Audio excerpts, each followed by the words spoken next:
Amados irmãos e irmãs, que a graça e a paz de nosso Senhor e Salvador Jesus Cristo esteja com todos, amém?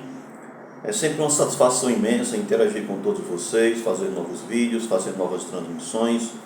Estamos aqui mais uma vez para fazermos mais uma breve transmissão. Eu sou o pastor Daniel, estou passando aqui para fazer um breve vídeo esclarecendo sobre uma questão que se debate muito na internet. Essa questão é muito debatida entre teólogos católicos e teólogos protestantes na internet, a respeito da palavra católica, que é mencionada pelos pais da igreja, por exemplo, os pais da igreja primitiva ali, como Inácio de Antioquia, Policarpo, já mencionava a igreja católica. Mas o que vem a ser essa igreja católica? Então veja, teólogos católicos romanos aí na internet, eles dizem que os pais da igreja eram católicos romanos, certo? Porque eles mencionam a igreja católica ou a Santa Igreja Católica nos seus escritos. Mas o que quer dizer a expressão católica ou catolicidade? Primeiro que tudo, nós precisamos entender o significado da palavra católica e como essa palavra era usada pelos pais da igreja. Em que contexto eles usavam? Veja bem, primeiro que tudo, essa instituição política religiosa, como nós conhecemos hoje como Igreja Católica Apostólica Romana, ela não existia no tempo dos pais da igreja.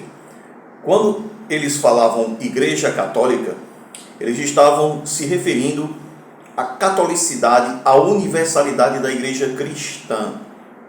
Veja bem, a palavra católica, ela vem do grego katholo, ou seja, o todo, ou universal. Então veja bem, a igreja católica mencionada pelos pais da igreja é justamente o conjunto dos fiéis remidos por Jesus Cristo. Então, todos os membros da igreja cristã são membros da igreja católica, ou seja, não católica apostólica romana, não confundir, certo? A palavra católica quer dizer o universal. Então, quando alguém vier para você e mencionar os pais da igreja, dizer que os pais da igreja já mencionam a igreja católica romana, então vocês já ficam aqui sabendo o que quer dizer essa menção ou essa expressão igreja católica.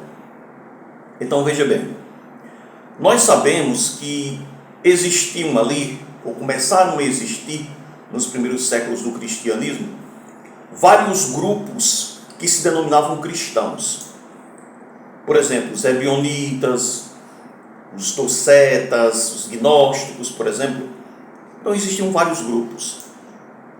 Mas, na verdade, os verdadeiros cristãos eram aqueles que defendiam a ortodoxia, certo? Ou seja, o que quer dizer a ortodoxia? A reta doutrina. Vou explicar aqui para que os irmãos possam entender. Veja bem, aqueles que diziam que Jesus realmente havia morrido pelos nossos pecados na cruz do Calvário e que havia ressuscitado verdadeiramente, estes eram membros da Igreja Católica, certo? Mais uma vez explicando, não Igreja Católica Apostólica Romana, mas da Igreja Universal. Também não é a Universal do IE de Macedo, certo? Para as pessoas não confundirem. Nem sequer a de Macedo existia nessa época. Então vamos lá, para que vocês possam aqui entender de maneira clara. Então é justamente isso. Esses que defendiam a ortodoxia, a reta doutrina, eles faziam parte da Igreja Católica.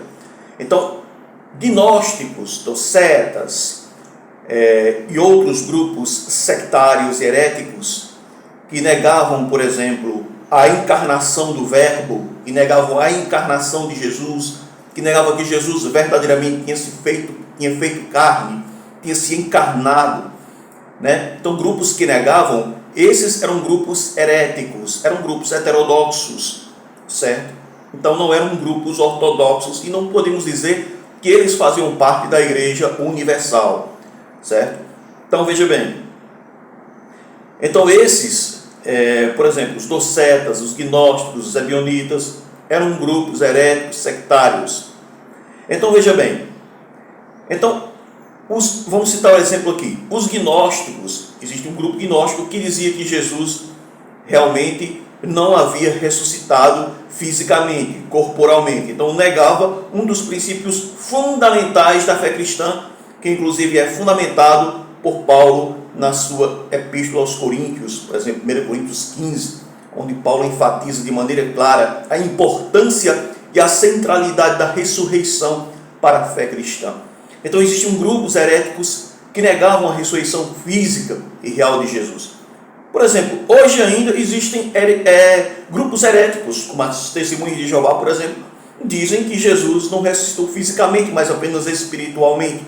Então, quando se nega um princípio fundamental da nossa fé, esse grupo é visto como herético. Então veja bem, os ebionitas, por exemplo, negavam a divindade de Jesus, certo? E eles só aceitavam o Evangelho de Mateus escrito em hebraico e o Antigo Testamento, e eles não aceitavam os demais evangelhos e as demais cartas dos apóstolos, por exemplo. Então veja bem o problema, né? Então, por exemplo, Marcião aceitava somente o Evangelho de Lucas, certo? E algumas cartas, né, apostólicas, mas ele negava o Antigo Testamento. Ele dizia que o Antigo Testamento era do Deus demiurgo, do Deus inferior, né? Então veja bem, não era do Deus pregado por Jesus. Então essas heresias aí realmente eram heresias que a igreja cristã rejeitava, certo? Então nós não podemos dizer que esses grupos faziam parte da igreja universal, ou seja, da igreja católica. Então quando vocês escutarem, ou vocês lerem alguns escritos, e vocês verem a missão, igreja católica, Santa Igreja Católica, então venha na mente de vocês que se tratam realmente daqueles que defendiam a ortodoxia, a reta doutrina, e não se trata da igreja católica apostólica romana, que só vem surgir ali com a divisão, quando se divide da igreja do Oriente, né? Quando acontece a divisão, que é conhecida aí na história como cisma do Oriente, né? Ali, justamente do século XI, né? Quando acontece essa divisão, por volta de 1054.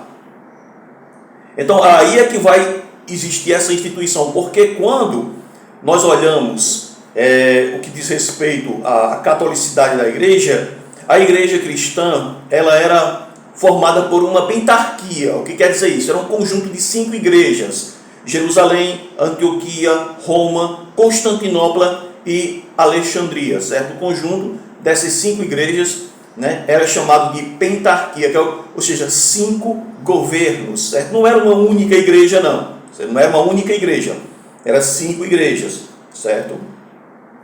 Então veja bem, a tradição acredita que cada uma dessas igrejas foram fundadas por um apóstolo, certo? Então por isso a importância e a questão da apostolicidade delas, né? E também como os líderes dela eram chamados de os patriarcas, certo? Mas cada um dos seus bispos, eles tinham autoridade própria em sua jurisdição, mas não intervia na jurisdição de outro, certo? Eram independentes de uma certa forma. Roma era uma das igrejas, a igreja de Roma era uma das igrejas, mas não era a igreja absoluta, certo? Não era a igreja absoluta. É preciso estudar a história da igreja para entender sobre isso, certo? Então essa presunção de igreja absoluta única, ela vem posteriormente, certo? E justamente por pretensão política, certo? Justamente não tem nada a ver com uma igreja primitiva dos primórdios dos primeiros cristãos. Fica aqui esclarecido? Então que Deus abençoe a todos, que todos possam crescer cada vez mais na graça e no conhecimento de nosso Senhor e Salvador Jesus Cristo.